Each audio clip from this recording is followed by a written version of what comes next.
Saya Umi Nur Alia binti Muhammad Suhaimi, nombor matrik 270470.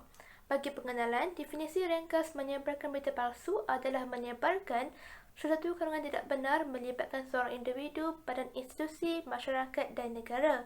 Isu ini sukar dibanteras kerana pelaku gemar menggunakan akaun media sosial palsu bagi mengelak dari kesan pihak berkuasa. Masyarakat pula akan terpengaruh untuk menganggap ia sebagai benar sekiranya satu isu itu melibatkan emosi atau memberi kesan kepada masa depan mereka. Implikasinya, masyarakat akan menjadi huru-hara dan berasa takut sekiranya mereka benar-benar berpegang kepada apa yang diberitahu kepada mereka meskipun ia tidak benar. Kes yang akan dikupas kali ini adalah berkaitan individu bernama Syarul Emma Abu Samah yang memaknai komen jelek di Facebook menggunakan akaun profil Ratu Naga meliputi isu perjanjian perkongsian Trans-Pasifik TPPA. Penulisan beliau merupakan satu tuduhan yang besar yang mengandungi unsur berita palsu kerana apa yang diusulkan adalah tidak benar sama sekali melibatkan individu tersebut. Assalamualaikum, nama saya Nurul Wahida binti Muhammad Suhaimi dan nombor matrik 273639. Jadi saya akan meneruskan lagi pengentangan mengenai latar belakang isu yang telah dipilih. Terdapat satu isu yang telah timbul dalam prosiding kes Syarul Emma Rena binti Abu Samah v Pendakwa Raya 2018. Sama ada Seksyen 233 dalam kurungan 1 dalam kurungan A dan 233 dalam kurungan 3 Akta Komunikasi dan Multimedia 1998 adalah tidak sealiran dan perkara 8 serta perkara 10 dalam kurungan 2 dalam kurungan A dalam perlembagaan persekutuan hingga menyebabkan akta tersebut boleh terbatal, tidak boleh digunakan pakai serta bercanggahan dengan perlembagaan. Okey, situasinya sebegini. Menerusi satu penghantaran komen oleh pengguna akaun bernama Ratu Naga pada 6 Oktober 2016 jam 12.12 di laman Facebook. Nyataan yang dibuat secara terang-terangan mendorong kepada berlakunya pergaduhan dengan menyakitkan hati orang lain. Pemilik akaun Facebook Ratu Naga iaitu Syarul Emma Rena Abu Samah 26 telah didakwa di Mahkamah Seksyen Sepang kerana telah melanggar batas sebagai seorang rakyat Malaysia iaitu menjadikan media sosial untuk kegunaan penyebaran berita palsu mengenai penjualan negara oleh pemimpin. Kesalahan mengikut Seksyen 233 dalam kurungan 1 dalam kurungan A Akta Komunikasi Multimedia 1998 Akta 588 dan boleh dihukum mengikut Seksyen 233 dalam kurungan 3 Akta sama. Posting tersebut telah didefinisikan sebagai satu kesalahan yang terdapat unsur mengganggu kesejahteraan negara kerana telah memburukkan serta menjatuhkan nama pemimpin dengan berkata jelek di media sosial yang akan menyebabkan perpecahan negara bangsa itu sendiri, malah menjurumus kepada tercetusnya campur tangan negara luar untuk membolak-balikkan negara. Walau bagaimanapun, beliau iaitu tertuduh mengaku tidak bersalah terhadap pertuduhan itu dan dibebaskan dengan ikat jamin sebanyak RM7,000 Malaysia. Assalamualaikum dan salam sejahtera. Nama saya Muhammad Halil Syakir bin Muhammad Hashim, nombor matrik 272721. Saya akan menerangkan tentang undang-undang yang dijadikan rujukan dalam prosiding kes Syarul Emma Rena binti Abu Samah melawan Pendakwa Raya. Dalam prosiding kes ini, pihak perayu dan responden telah merujuk Seksyen 8A Akta Mesin Cetak dan Penerbitan 1984 di mana seksyen ini menerangkan tentang sebarang penerbitan yang disiarkan bertujuan untuk niat yang tidak baik. Ianya merupakan satu kesalahan dan boleh dikenakan hukuman penjara tidak melebihi 3 tahun. Seterusnya, Seksyen 30 Kurungan 1 Akta Mahkamah Kehakiman 1964 yang menerangkan tentang prosiding yang berlaku dalam mana-mana mahkamah rendah terdapat perkara yang berbangkit berkaitan kesan peruntukan perlembagaan. Pegawai yang mengetuai mahkamah itu ada hak untuk menggantung prosiding tersebut dan boleh menghantar rekod prosiding itu ke mahkamah tinggi. Mengenai penggunaan Seksyen 233 Akta Komunikasi dan Multimedia 1998, undang-undang ini menyatakan tentang penggunaan tidak wajar, kemudahan rangkaian dan lain-lain. Seksyen 233 Kurungan 1 Subseksyen A Subseksyen B Akta Komunikasi dan Multimedia 1998 menjelaskan dengan lebih dalam lagi mengenai seksyen ini, di mana seseorang yang menggunakan mana-mana kemudahan rangkaian atau perkhidmatan rangkaian atau aplikasi secara sedar membuat sebarang komen yang berbau lucah, sumbang, palsu atau jelek bertujuan untuk menyakitkan hati atau menganiayai orang lain merupakan satu kesalahan.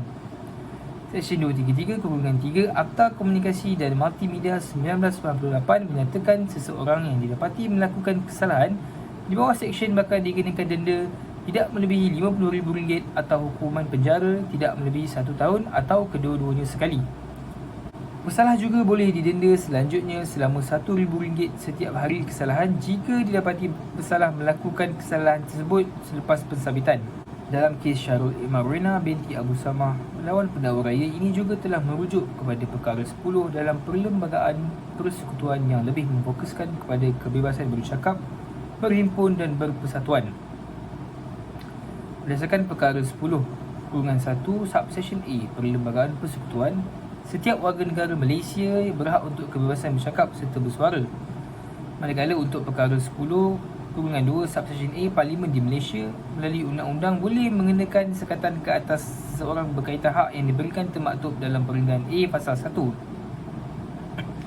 Sekatan yang dikenakan hanya bertujuan untuk memberi manfaat serta menjaga keselamatan persekutuan atau di mana negeri serta menjaga hubungan yang kukuh antara negara-negara lain.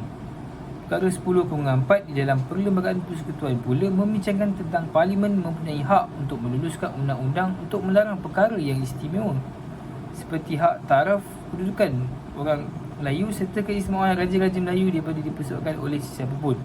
Assalamualaikum dan salam sejahtera.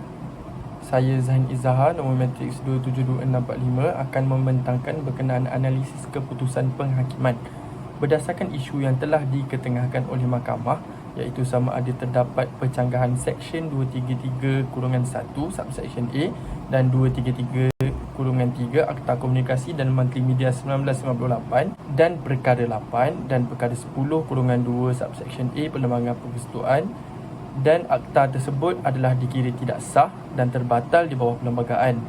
Peguam bela telah menegaskan bahawa Seksyen 233/1 dan 3 adalah kesalahan yang diletakkan dalam penggunaan internet yang mempunyai unsur mengancam, sumbang, lucah atau jelik dengan niat untuk menghina, menyakitkan hati, mengugut dan mengganggu orang lain. Keperlembagaan peruntukan Seksyen 233/1 subsection A telah dipersoalkan atas 5 perkara yang berikut. Yang pertama, akta tersebut membatasi kebebasan bersuara dan bersifat songsang dengan jaminan di bawah perkara 10/2 subsection A dan 10/4 Perlembagaan Persekutuan. Yang kedua, akta tersebut adalah tidak jelas dan kabur dan telah memberikan pihak berkuasa untuk membuat tindakan sewenang-wenangnya. Yang ketiga, akta tersebut adalah terlalu luas. Yang keempat, akta tersebut gagal dalam ujian kekadaran untuk memastikan timbang tara akta ditentukan dengan baik. Dan yang terakhir, akta dianggap sebagai bercanggah dengan hak di bawah perkara 5 dan 8 Perlembagaan Persekutuan dan hak kebebasan diri. Walau bagaimanapun, mahkamah telah memutuskan bahawa peruntukan Seksyen 233 Akta Komunikasi dan Multimedia 1998 mempunyai sekatan di bawah perkara 8 dan 10 Perlembagaan Persekutuan, tetapi masih dibenarkan di bawah perkara 10/2 subsection A Perlembagaan Persekutuan.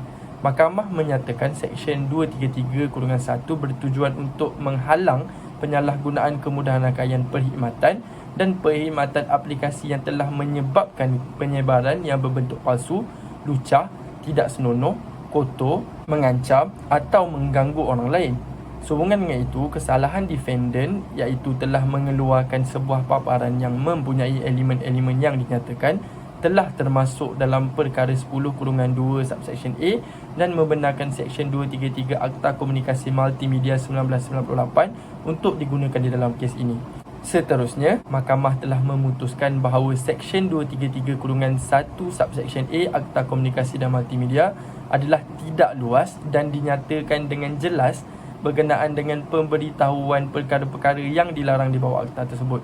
Sebarang perbuatan yang melibatkan komunikasi secara atas talian akan dikenakan tindakan di bawah akta tersebut jika komunikasi tersebut terdapat unsur berita palsu dan berniat untuk menganiayai, mengugut dan menyakitkan hati dengan menggunakan perkhidmatan rangkaian yang termaktub di bawah Seksyen 233/1 subsection A Akta Komunikasi dan Multimedia 1998. Mahkamah juga telah menyatakan bahawa notis yang jelas dan adil telah diperuntukkan di bawah akta tersebut bagi sesiapa yang dituduh melakukan kesalahan yang terkait dengan akta tersebut. Akhir sekali, Mahkamah pula telah memutuskan Akta Komunikasi dan Multimedia 1998 lulus ujian kekadaran di mana klasifikasi bagi peruntukan itu adalah cukup adil dan munasabah. Objektif pengumbalan akta ini adalah jelas dan diterima oleh mahkamah. Bagi menjelaskan keputusan tersebut, mahkamah menyatakan Seksyen 233-1 Subsection A Akta Komunikasi Multimedia 1998 menglasifikasikan penggunaan kemudahan, perkhidmatan ataupun aplikasi rangkaian sebagai platform untuk mencapai sebarang berita yang berunsur sumbang, lucah, mengancam atau kotor dengan niat untuk menyakitkan hati dan mengenai adalah satu kesalahan yang jelas dan boleh dikenakan tindakan di bawah akta tersebut. Kekadaran akta juga tercapai kerana objektif memeliharakan tenteraman awam dan moral boleh dilakukan dengan penguatkuasaan akta tersebut. Assalamualaikum, nama saya Nurul Izzati binti Abdullah, nombor matrik 270473. Saya akan meneruskan kepada kesimpulan. Secara keseluruhannya, kes Syarul Emma merupakan kes yang pertama berunsur fitnah dan hasutan di Malaysia ini di bawah Akta Suruhanjaya Komunikasi dan Multimedia Malaysia. Namun begitu, kes ini menjadi merebak disebabkan oleh penggunaan nama besar iaitu melibatkan Datuk Seri Najib Tun Razak yang merupakan Perdana Menteri pada waktu itu pada tahun 2015 hingga 2016. Jelaslah di sini, penyebaran berita palsu merupakan kesalahan jenayah yang boleh dikenakan hukuman di negara Malaysia sama ada didenda atau dikenakan hukuman penjara atau kedua-duanya sekali. Namun begitu, hukuman yang setimpal seharusnya dikenakan supaya ia memberi kesedaran kepada orang ramai untuk lebih gerun dalam melakukan perkara yang terkutuk ini dengan mengenakan hukuman tanpa sebarang ikat jamin. Sekiranya masih diberi peluang dengan dibolehkan untuk mengikat jamin dengan berupa wang, pihak yang berharta akan lebih senang untuk menyalahgunakan kesenangan yang mereka ada untuk mengulang kesalahan yang seterusnya. Berikutan, kes Syarul Emma dibebaskan dengan berupa ikat jamin sebanyak RM7,000 Malaysia setelah mengaku tidak bersalah dalam mahkamah tersebut di atas kesalahan memfitnah serta mencuba menjatuhkan maruah seorang pemimpin. Penyalahgunaan kebebasan bersuara juga disifatkan sebagai pelanggaran batasan sebagai seorang rakyat yang seharusnya menjaga tutur bahasa Melayu di media sosial. Selain itu, kesalahan pelaku tersebut juga dianggap sebagai usaha untuk memporak-perandakan kedudukan kerajaan serta ancaman kepada negara itu sendiri. Kemudahan teknologi yang ada telah memudahkan lagi kerja individu yang menyamar sebagai individu lain di media sosial untuk tujuan memfitnah dan hasutan juga semakin berleluasa. Oleh itu, keselamatan dan penyelenggaraan dalam teknologi maklumat dan komunikasi ICT di Malaysia harus dipertingkatkan lagi bagi membanteras jenayah cyber seperti ini. Sekian, terima kasih.